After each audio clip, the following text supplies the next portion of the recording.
All right, we are now on day 7 of the controversy that is swirling around the confirmation of Judge Brett Kavanaugh. A professor from Northern California named Professor Christine Ford is accusing Judge Kavanaugh of sexual misconduct from when they were both in high school, 1982. I have said many, many times on this program, these allegations must be taken seriously. Senate Republicans are doing just that tonight. They have delayed this week's confirmation vote. They have reopened the hearings. They have invited Professor Ford to tell her story before the committee, open or closed door session. They have reached out by phone, by email, and more for background. They are handling this with the utmost care and professionalism, as they should. And the Senate Judiciary Committee has even offered to fly their staff anywhere in the United States to meet with Professor Ford for a private interview. And on Monday, Professor Ford's attorney told fake news CNN that her client would testify under oath, that she wanted to tell her story publicly. We have the videotape. Take a look. Will your client, Christine Ford, be willing to testify in public to the Judiciary Committee? The answer is yes. But here we are 2 days later. Professor Ford is refusing even an invitation to testify. She now is demanding through her lawyer, she wants a full FBI investigation into her claims first. And of course, the U.S. Senate, they don't control the FBI or what they choose to investigate. Advise and consent. It is the constitutional role of the United States Senate, not the FBI. Also, we know the FBI has stated publicly the allegation does not involve any federal crime. Now, the Senate can only perform their own probe. And unfortunately, they are now tonight being stonewalled. Politics is in play. And as of tonight, Dianne Feinstein, she will not even show Senate Republicans on the committee the full, unredacted letter that Professor Ford sent to Democrats when she first made her allegations in July. And now, according to the Judiciary Committee Chairman, Charles Grassley, the letter to Ford's attorneys, the committee, they're having a hard time reaching Ford. Quote, committee staff has attempted to contact you directly by phone, email several times to schedule a call at a convenient time for you and your client. We thus far have not heard back from you with regard to that request. And Grassley's letter also reiterated the invitation to appear before Congress. Quote, you have stated repeatedly that Dr. Ford wants to tell her story. I sincerely hope that Dr. Ford will accept my invitation to do so, either privately or publicly on Monday. And despite every effort from Republicans to accommodate Professor Ford, which I think is the right thing to do, her attorney is calling Monday's hearing, quote, not fair nor in good faith. And earlier today, Senator John Kennedy expressed his frustration. Watch this. We've done everything we can to try to accommodate Dr. Ford. Either her or her lawyers keep moving the goalposts, which is a little frustrating. And Senator Susan Collins of Maine, who I don't always agree with, she is saying that it's not fair for either Professor Ford not to testify on Monday. She said it's not fair to either side. Take a listen. I think it's not fair to Judge Kavanaugh for her not to come forward and testify. Both of them need to testify under oath next Monday before the Judiciary Committee. Now, Senator Collins is right. It is so important to note the senator's time frame is identical to the time frame that Joe Biden set up when the left did this to Clarence Thomas. It's important that we hear from Professor Ford, but also Judge Kavanaugh deserves the presumption of innocence. And by the way, considering it was 36 years ago, well, we have 36 years of his life, and people should be able to testify about his treatment of women over nearly 4 decades. Classmates, colleagues, ex-girlfriends, female law clerks, any of the 65 women who signed the letter supporting his outstanding character, people that knew him back in 1982. It's important that America get this right. This is something the president rightly emphasized earlier today. Take a listen. I really would want to see what she has to say, but I want to give it all the time they need. They've already given it time. They've delayed a major hearing. There's no more just about, look, when I first decided to run, everybody said the single most important thing you do is a Supreme Court justice, okay? We've all heard that many times about a president. I would say this. I think he's an extraordinary man. I think he's a man of great intellect, as I've been telling you, and he has an unblemished record. This is a very tough thing for him and his family, and we want to get it over with. At the same time, we want to give tremendous amounts of time. If she shows up, that would be wonderful. If she doesn't show up, that would be unfortunate. Now, like every American, Judge Kavanaugh deserves the presumption of innocence. It's his constitutional right. This is not a game. Sadly, it's obvious tonight the left is playing politics, trying to derail Kavanaugh's nomination, even if it means unfairly impugning his character, forever rushing to judgment. Watch this. Well, it's definitely attempted rape. I don't see it any other way. I think it's appalling. And I'm totally disappointed that all these people who have come forward to say, oh, we should hear from her. And now that she's expecting a modicum of fairness so she's not re-victimized, are now saying, well, if she doesn't want to testify, we should just go ahead. That is additional callousness from my colleagues that I am totally appalled by. When I see with what the Senate Republicans are doing today, you know, yesterday they seemed a little tentative and nervous, and today in insisting and even in a bullying manner that Dr. Ford proceed with the hearing on Monday, I think they're trying to scare her. Well, I think what the Republicans doing is outrageous. They are creating a false choice. They are trying to bully her into testifying on Monday before a full FBI background check is completed. I think that she is the one who is taking tremendous risk in coming forward. And I think she's saying, let me just have a fair shot at this. Don't put me in front of a bunch of men on the Judiciary Committee who have already predetermined what the outcome should be. That would be the left. People said from day one, Chuck Schumer said from day one, he will stop him whatever needs to happen. You know, so the so-called least funny comedian on television, Joyless Behar, she even took it a step further. This is really dangerous. Take a listen. This is what I grew up with, that men are supposed to protect you from these predatory males. I do too. And they're not doing that. And believe you. On the contrary, But we have these people in Congress right now, in that Senate Judiciary Committee, these white men, old, by the way, are not protecting women. They're protecting a man who is probably guilty. If you're not Judge Kavanaugh, take the lie detector test. Yeah. Prove it the way she did and the way Anita Hill did, that they were not lying. Let's see that from you. Or are you a coward? Yeah. No presumption of innocence. This is sad. And sadly, Democrats everywhere are echoing what you just heard from Joyless Behar. Take a listen. This woman is to be believed, and you can believe Dr. Ford. This was attempted rape, and this is a woman who exhibits, Dr. Ford, courage, but the classic signs of post-traumatic stress. I believe her.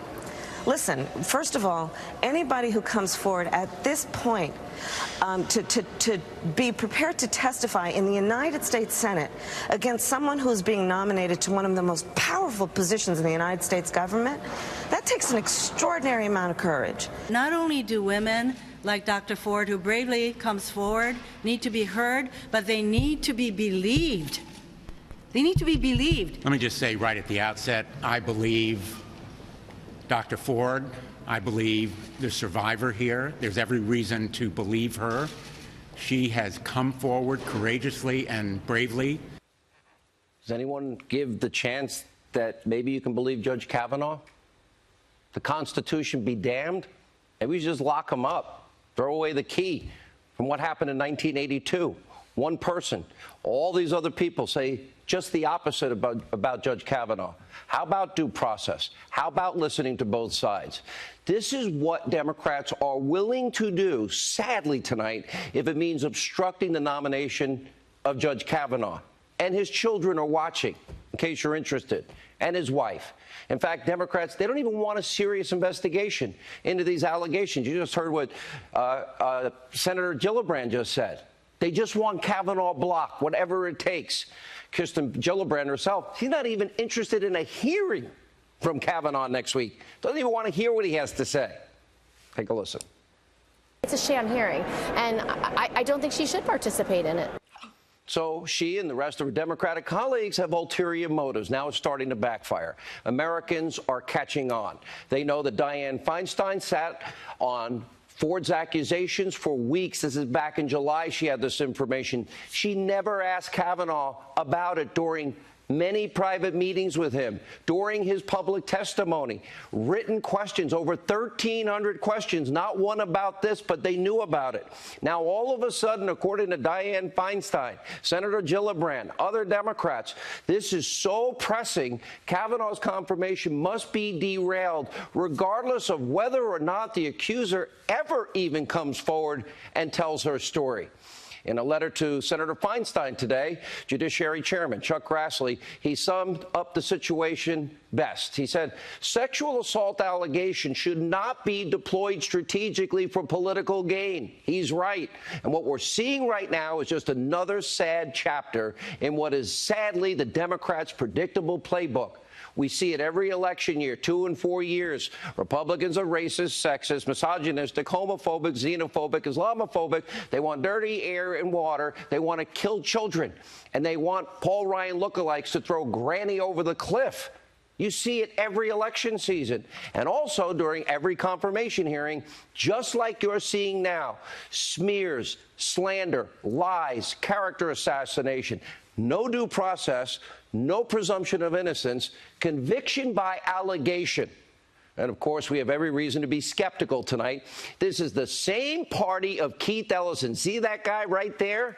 Well, he just got his party's nomination to run for the Attorney General in the great state of Minnesota, all while this is happening currently. His ex-girlfriend is accusing him of domestic, physical, and emotional abuse. She tweeted this week that the Democratic Party did not believe her claims, despite what is out there, including a doctor's report that she had told in 2017 indicating abuse.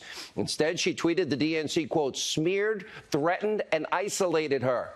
So where are these same Democratic senators demanding FBI investigations into him? And this is not 36 years ago. This is today. This is the same Democratic Party of Senator Sherrod Brown. He walks the halls of Congress despite domestic abuse accusations made by his ex-wife. For some reason, she politically supports him, but the record is the record. And don't forget Professor Ford's attorney. We cannot ignore her record. Deborah Katz, as a longtime Democratic activist, she's donated tens of thousands of dollars to Democrats. But more importantly, her track record in previous cases on issues of sexual misconduct allegations when they were made. Well, let's show you what she said about Paula Jones.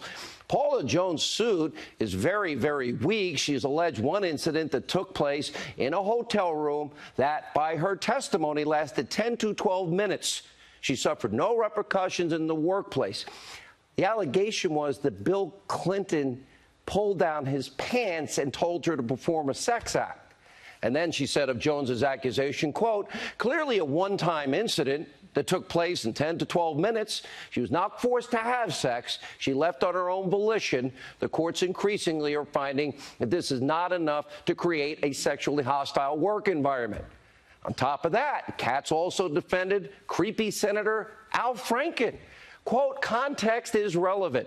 He did not do this as a member of the Senate. He did this in his capacity of someone who was still functioning as an entertainer. But he was a senator at the time he did it. Now, this is highly, bitterly partisan. An attorney who clearly, obviously has inconsistent views on this topic to advance a political agenda. It's sad. And, of course, no Democrats ever demanded an FBI investigation into Paula Jones. She won a settlement, by the way, of $850,000. Juanita Broderick accused Bill Clinton of rape. Kathleen Willey accused Bill Clinton of groping, grabbing, fondling, touching against her will. Yet many of these same senators that are there today, all sanctimonious, rushing to judgment, selective moral outrage tonight, they lived on all things Clinton. Women that were smeared, slandered by the Clinton machine. Selective moral outrage obviously pure politics. And as you can see, we have every reason to be skeptical about the Democrats. Otherwise, they'd be saying the same things about Keith Ellison. Otherwise, they'd be saying, okay, where's the FBI investigation into Juanita Broderick's charges?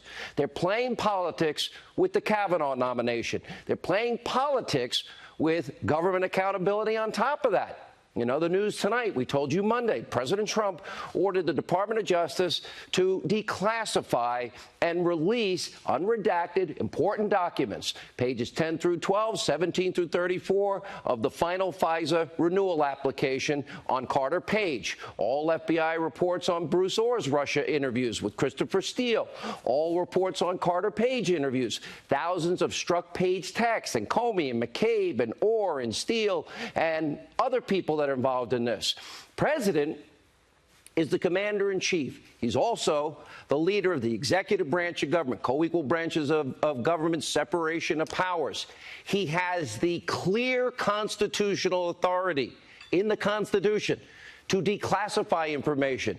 Article 2, Section 1 of our Constitution reads, quote, the executive power shall be vested in a president of the United States of America.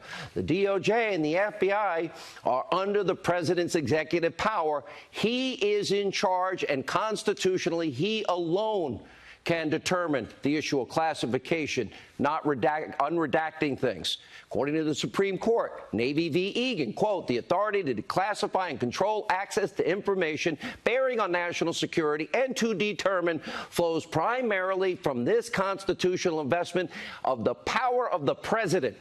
Both Presidents Barack Obama and Bill Clinton used their authority to declassify information. Obama declassified hundreds of CIA records in 2015. Former President Clinton declassified thousands of confidential documents surrounding the military. But according to top Democrats tonight, President Trump has no authority to declassify these important FISA-related documents. We got Shifty Schiff is calling it an abuse of power that will put the country at risk. He joined 3 other Democrats demanding to be briefed on the declassification before anything is released to the public. John Brennan and others even calling on bureaucrats to defy the rule of law, the clear intent of the Constitution, and disobey a president's direct executive order on this and not release the documents. That will precipitate a massive constitutional crisis as they try to take power constitutionally away from your elected president. This is extraordinarily dangerous. Watch this.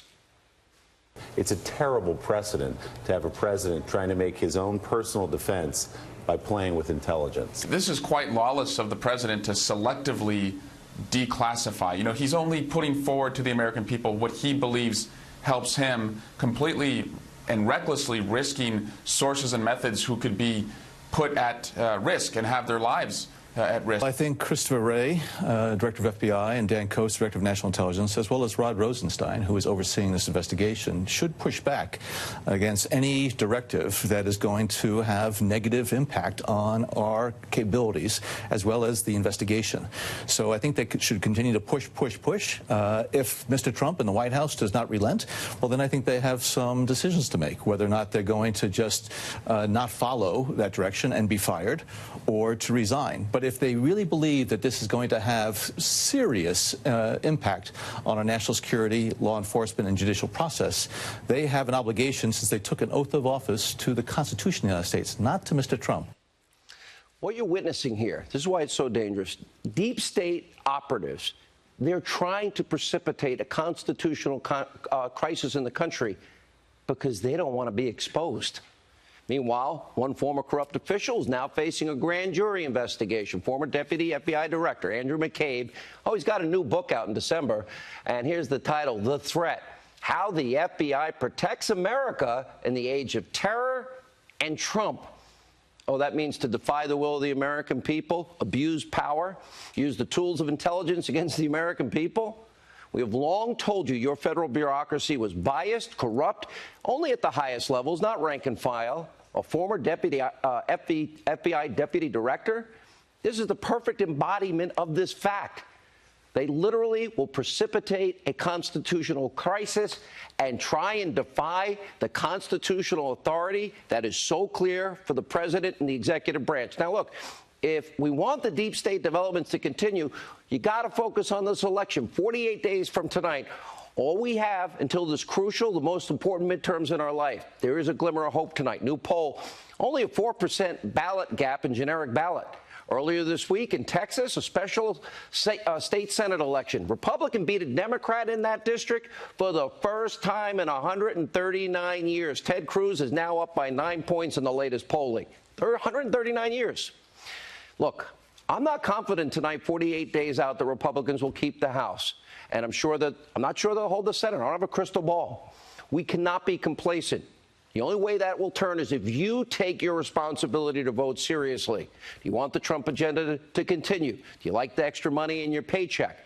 Is America's economy better off than it was 2 years ago? Are we more secure tonight as a country? Do you want the president you elected to continue on the path of keeping his promises for a better economy, that the forgotten men and women that were left behind in the Obama years, 13 million more people on food stamps, 8 million more in poverty?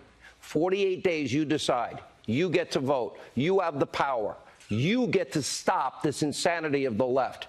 I hope you're energized.